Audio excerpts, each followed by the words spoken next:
It was the venue for today's matchup.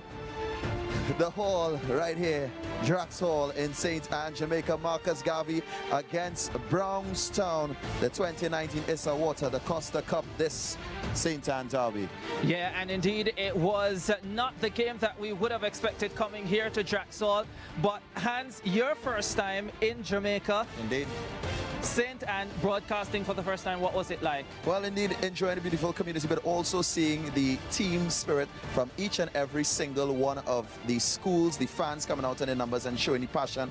But we also saw a lot of passion on the field from a lot of the players, unable to complete the opportunities, but definitely they played with passion, aggression, and played with their hearts today. How is it different from SSFL back in Trinidad?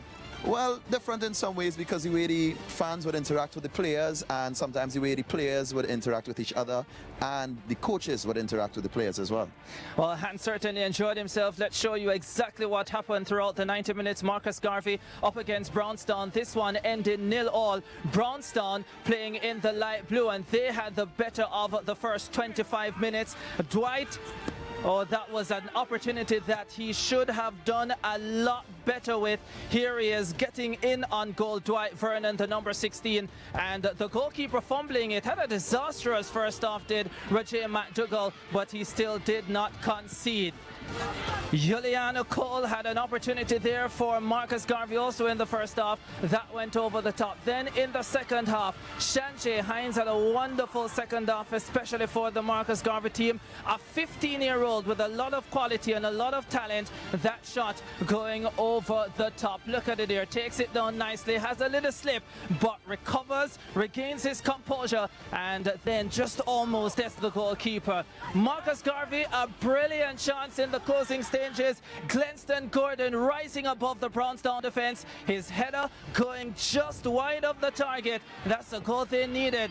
And then one of the most influential players for Brownstown, Amal Reed, with a free kick. The goalkeeper again suspect for most of the contest. There was a little bit of a fumble, but he was able to do the business for his team. 0-0 it ended in this Group I encounter between Brownstown and Marcus Garvey. So at the end of that contest, let's have a look at how the table is looking. Orokobesa came into this contest along with Brownstown at the top, both on 16 points. This draw result means now that Brownstown go to 17 points, and you'll see that in a graphic we'll get as soon as you get the results from that Orokobesa your Casa game. Then you'll be able to update. If they do win that game, they will go to the very top of the table on 20 points. But Brownstown moving in pole position now. They're on course to advance to the second round for the third straight year. Marcus Garvey pretty much out of contention to make it to the second round of the ISSA Wata DaCosta Cup.